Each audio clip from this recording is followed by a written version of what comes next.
Hello, everybody.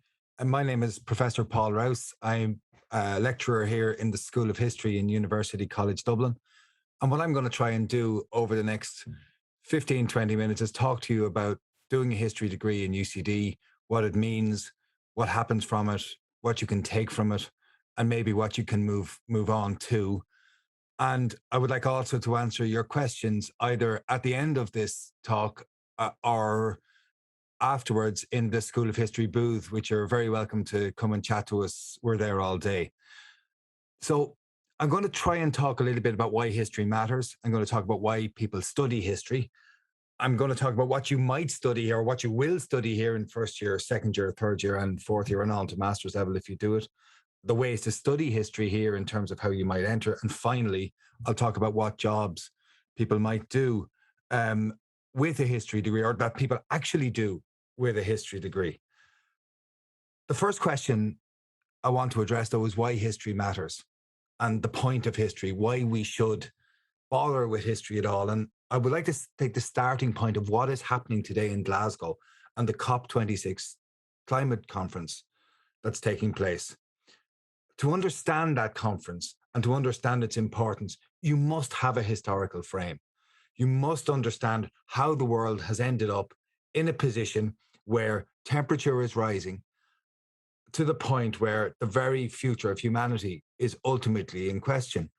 And you must understand history. You must know history to understand why 196 different countries are represented at that conference and how today is already being spoken about in historic terms.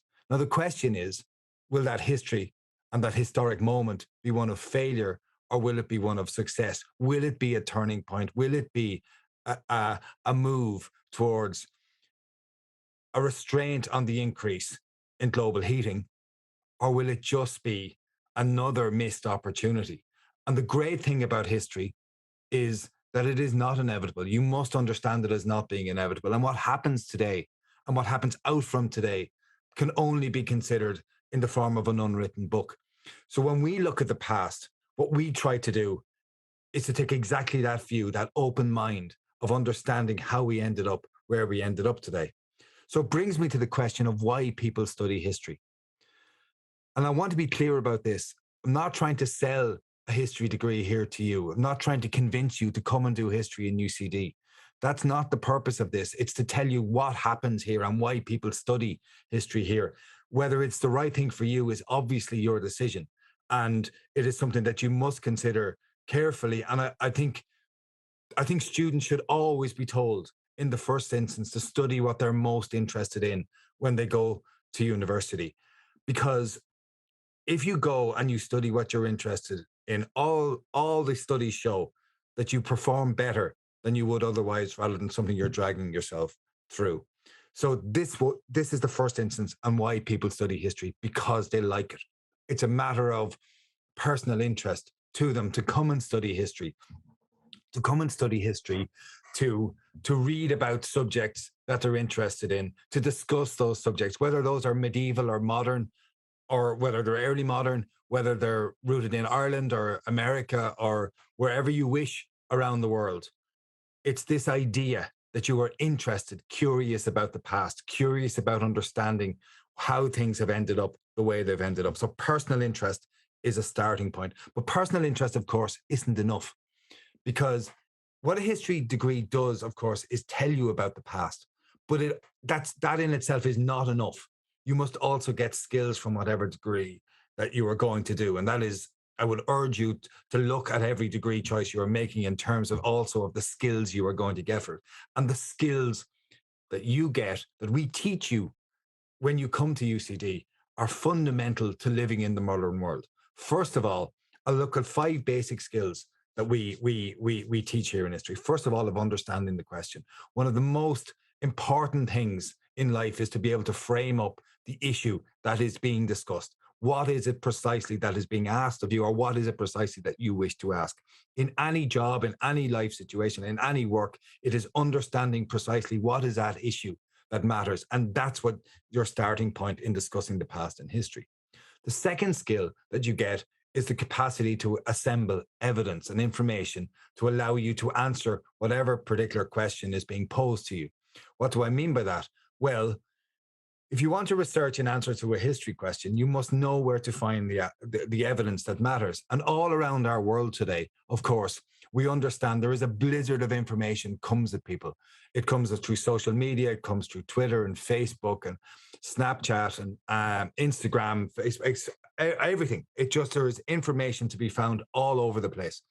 And your job as a human being in the first instance is to try and decipher what matters from what doesn't matter, to assemble, to pull in from valuable, valid sources. We know, for example, from the complete misinformation, malinformation, disinformation that has been spread around COVID-19, just how important it is to find reputable sources. And we teach you in history how to find reputable sources to assemble evidence on which to make a decision or to answer a question. Having found that evidence, the next skill you get from a history degree is the capacity to sift and organize that evidence. What is the point in accumulating information if you cannot work out what its relevance is? You must be able to say what is the most important thing from the next important thing, and so on, in order to prioritize what matters from what doesn't matter. Now, all of this is great, and all of this is managed. That's critical analysis when you do that. But then you must be able to put structure on it.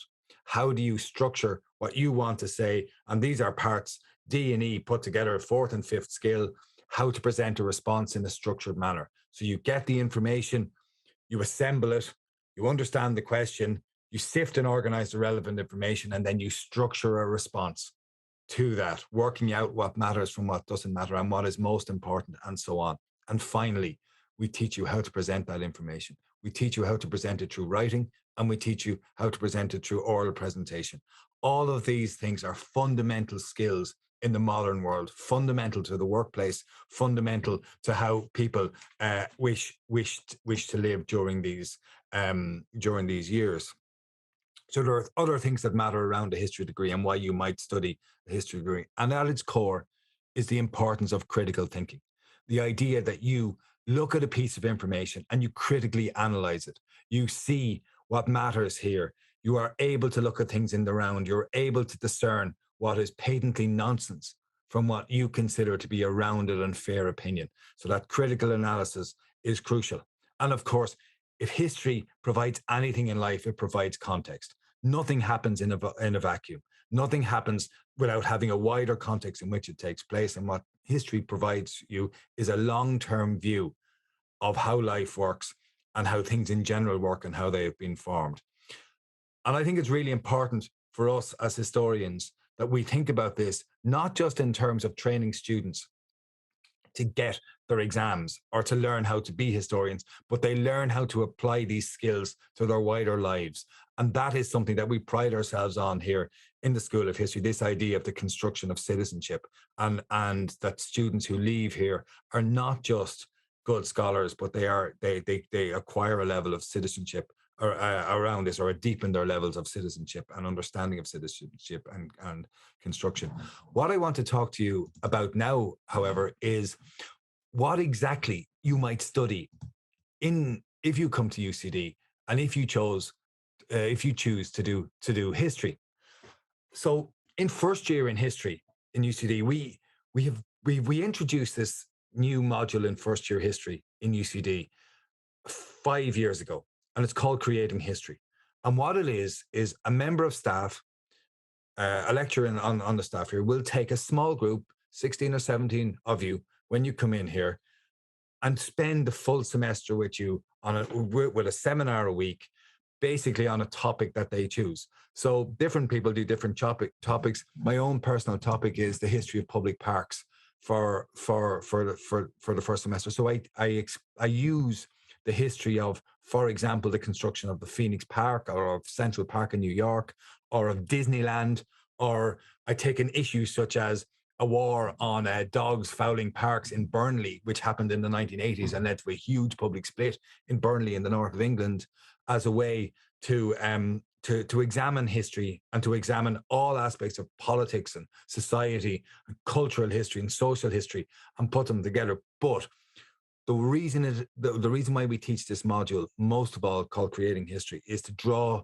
students into the school, to give them a presence within the school with a member of staff. And that's how we start. And through first year as well, you will study the history of modern Ireland. You can study the history of modern Europe. You can study the history of the United States. And you can also take another course, a thematic course called Radicals and Revolutionaries. And what these big sweeping courses are, you get a good, really, really good range of choice in which of those you wish to do, as well as doing Creating History. And what it is it provides you with the foundational structure, the building block for your study of history in second year and third year. So in second year, you begin to specialize in the areas of history that you are most interested in. So, for example, the range of modules on offer are there's a module on war and peace in the 20th century. There's one on Nazi Germany. There's one on Celtic Romans and Vikings. There's the French colonial empire. There's the Russian Revolution. There's the history of anti-immigration. There's medieval Ireland, and there's modern China since 1600. So what there is basically is this big suite of 12 or 14 modules, and you pick 5 of those as you wish through second year. So you begin to specialize in the area of history you're most interested in.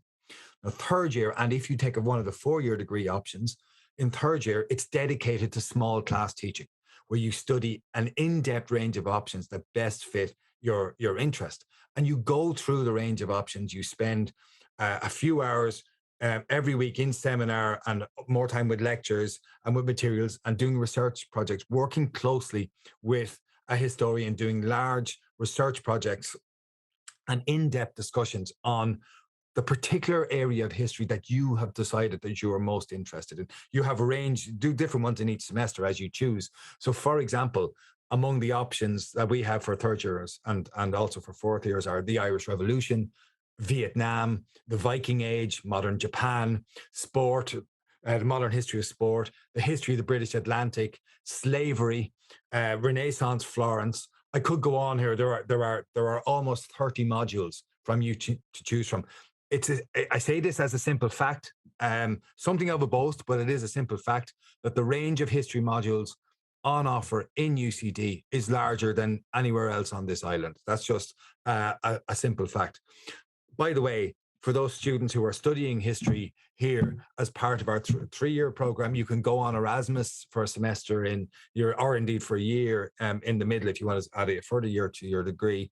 And if you're on one of our 4-year programs, you continue to have those options of the modules I've just spoken about as you go into fourth year, but you also have the opportunity of doing an internship and applying to do an internship or creating an internship as part of the BA Humanities program. And you then also take a research dissertation where you work one-on-one with one of the historians here in our school for a semester to try and to try and focus on an area of original research that you are particularly interested in, and to give you that deep skill of research, writing, and presentation. So that's more or less, broadly speaking, it's a hint of some of the things we do in first year, second year, third year, and indeed into fourth year. So the question is then the ways of studying history. What are the ways of studying history? The traditional way that I studied history when I came here was through the 3-year BA program, where you do history in combination with any one of more than 20 subjects that are on offer, from language, from languages that are available in the place, or art history, English, philosophy, geography, and so on, film studies, all across the full range of options that you get in the College of Arts and Humanities. You can also do a 4-year path program, the BA Humanities, where you can do history as a single subject, just specialize on history and nothing else through your 4 years here. Or you can do the hugely popular History and Politics program, and also very popular is the Classics English and History 3-core module, 3-subject pathway. And history is also extremely prominent in other strands of the BA Humanities, including European studies, global studies, and Irish studies. For those of you, by the way, who are interested in law, as well, you can do a degree called Law with History, which again is hugely popular and quite competitive to get into. But history has a long tradition of a connection with law, and there are many historians who have gone on and worked in the law, which I suppose is a way of bringing me to talk about jobs which come at the end of a history degree, because it is a fair question to ask. And it is a question that if you become a history student, you will always be asked. And we were repeatedly asked it when we were students here, and we continue to be asked it. What do you do with a history degree? Now, there is a glib, wide answer to that. Is there, well, you can do more or less what you want because of the nature of the skills that I spoke about earlier on. But it's a little bit more than that. It's a little bit more than that. You want specifics, I think. So I'll talk about some of the strands that people work at when they come out of the School of History with a degree.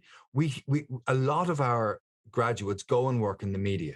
So Irish society, and indeed in societies much further afield from here into America, Donny O'Sullivan, for example, on CNN, is a history graduate here from 8 or 9 years ago. But we produce a lot of people who work in the media. They work as journalists or as broadcasters. Somebody such as Ryan Tubridy, for example, came through here. They work as researchers and they work as producers, and this continues to happen. There is a strand of people who come from here and spread immediately in to the world of media, and of course that now includes online journalism. And some of the leading journalists in this country have come through the School of History. We also have a lot of people who go and work in the civil service. That is, that they find work in a range of government departments. And I can think of, for example, people who I was friendly with who go and work in the Department of Foreign Affairs or the Department of Finance and so on, all across the civil service. There are history departments, and I include in that, by the way, the European Commission. Some of our finest graduates in the last couple of years have secured excellent jobs in the European Commission. I think of one, for example, who's come on recently who now works in the European Commission with the School of Agriculture. We send people who work in PR and marketing, because the research skills of the historian are fundamental to marketing, and that understanding of human behavior that comes from the past that pushes through. And of course, teaching. We have a long, noble record of producing brilliant teachers from the School of History who go on and teach in secondary schools around the country. And we are really proud of the connection which we have with the History Teachers Association during these places. I could go on across many other parts of the economy. Politics, for example, there are political representatives at local and national and indeed international level who are graduates of the School of History. But there are also activists at different levels and volunteers, people who work in NGOs who are embedded in the world of history, who came through our degrees. And of course, finally, I'll talk about law and business and publishing. All across these worlds, there are people with history degrees who come in, they get trained in the basic skills, they take these portable skills out into the world with them. So rather than saying you should go and do this with a history degree, I think it's a brilliant degree for those people who are interested in history, interested in working in those worlds, but are not quite sure what exactly it is that they want to do. It's fine if you came out of the womb or very quickly understood that you wish to be a lawyer or wish to be an engineer. But if you're not one of those people, I think a history degree is a really, really useful degree to have. I would encourage you to send in any questions that you want to ask me. Now, I would encourage you to read the School of History brochure, which includes links off the brochure into a really good in-depth discussion of precisely what's on our curriculum. It has our contact details. So if you want to hear from us, you can email us at history@ucd.ie. I encourage you to look at our public facing website. By the way, for any of you who want help with doing your history exams for the Leaving Cert, we have amazing resources on historyhub.ie, which are basically lecturers who offer you information on various parts of the Leaving Cert curriculum, which you can listen to as podcasts and use in what you're doing. And generally speaking, in our brochure, which I know is in the chat and sets out clearly what we do, how you come to history, how you contact us, and we're here to help you in any way we can. And finally, I will say we are on our history booth in the V Fair all all afternoon. Straight after it, I'll be over there straight after this, and delighted to talk to anybody who wishes to talk to us. And feel free to throw in any questions you may have at the moment. We have a lot of questions. You mentioned a range of careers for history graduates. What really are the most popular, do you think? I would say it has changed over time, and it has been really, really interesting to watch the number of people who now go into work in the communications industry and media and communications in general, and how many people have used the skills because of that skills of the analysis of evidence, the how to research, how to present. They're really, really useful. We put a lot of graduates also to go and work in in Google and in other entities down around the docks area in Dublin, where that kind of that world of Dublin is based. People go in and work in those because, again, those skills of analysis and information are perfect there. While at the same time, underlying all of this, these noble professions of teaching and of working for the civil services are which year after year our graduates go and work in state organizations and as teachers. You mentioned jobs in media, all sorts of media, online, digital, broadcast, everything. We have Saoirse here asking for a student who is interested in the media and in a career in media. What advantage does a history degree have over a journalism degree? Oh, I think that's a brilliant question. That is an absolutely brilliant question. So I'm going to answer it. I'm going to answer it slightly differently.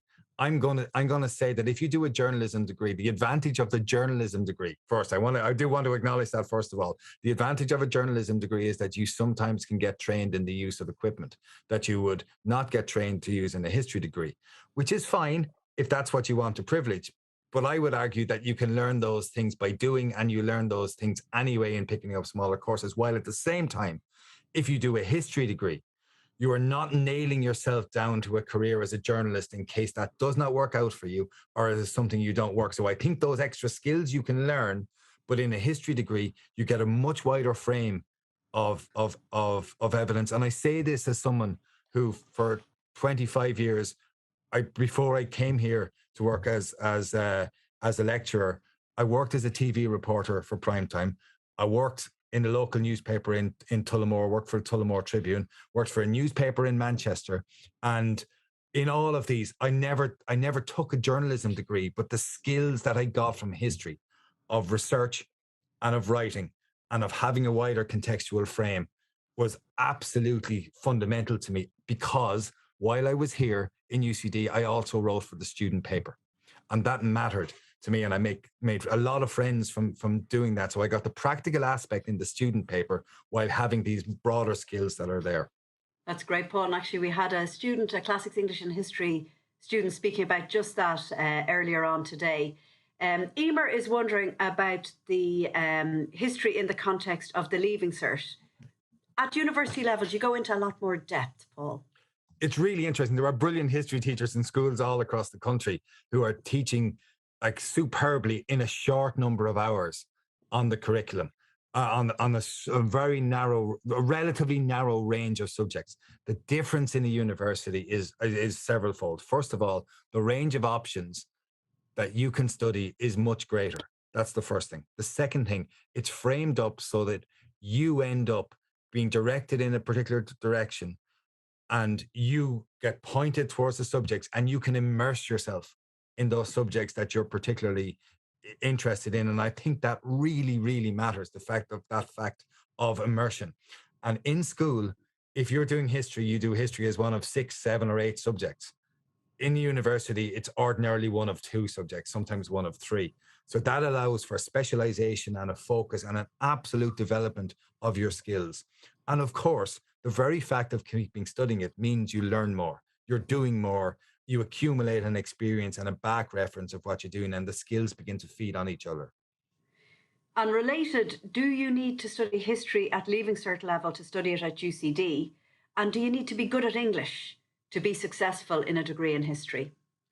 Okay, so the way I'll answer this is by personal reference. I did history on my own for the Leaving Cert. I didn't do it in the school, and one of my best mates here who works here didn't do history for the Leaving Cert. You absolutely do not have to have done it for for Leaving Cert. That's that's the first point, and I think it really matters that that's the case.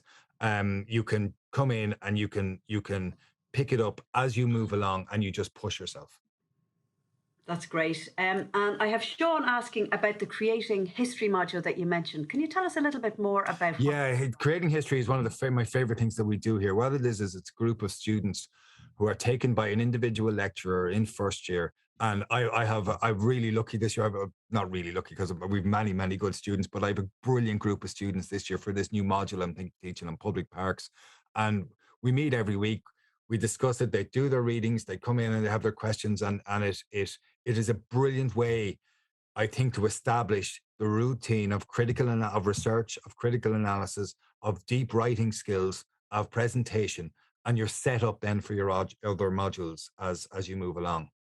That's I see great. there are other questions there, Emer, of somebody has asked about how assessment is conducted. Is it like secondary school where you have to memorize everything? And I think that's a brilliant question. The answer to that is that I have a shocking memory myself. I'm terrible. If it's not written down, I don't do it. I think it's much better here because there are a couple of exams, there are some exams, but broadly speaking, I don't teach. I teach no module in which there is an exam. Everything is about it's project based and it's presentation based, and it's based around, there are modules and there are exams on a couple of modules, but largely things have moved around now towards research modules. And certainly for everyone in third and fourth year, it is all um, research based. And in terms then of studying history as a joint honors with law, it's not quite joint honors. You focus mainly on law, but you pick 10 to 15 modules, two to three courses in history in each semester to pull you through. We've time for another two quick questions. One is about class sizes, Paul, and the other is about studying history with politics.